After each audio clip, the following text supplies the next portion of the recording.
the virus. They're working hard.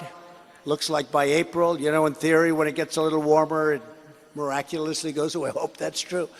But we have it so well under control. I mean, we really have done a very good job.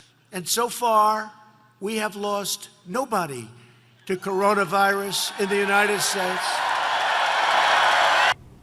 Today, the World Health Organization officially announced that this is a global pandemic. I felt it was a pandemic long before it was called a pandemic. America will again and soon be open for business. You know, we cannot let the cure be worse than the problem itself. I want to have our country be calm and strong and fight and win, and it will go away.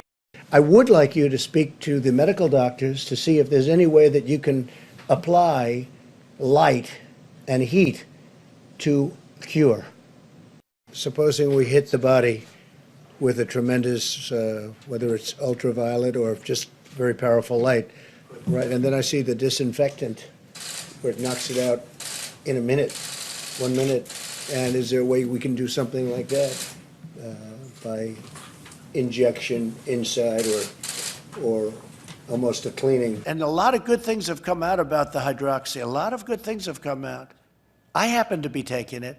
If we stop testing right now, we'd have very few cases, if any. I have the mask right here, and I carry it, and I will use it gladly. No problem with it. Hopefully rounding the turn on the pandemic. We're rounding that turn. I didn't lie. What I said is we have to be calm. We can't be panicked. I don't wear masks like him. Every time you see him, he's got a mask. He could be speaking 200 feet away from it. He shows up with the biggest mask I've ever seen.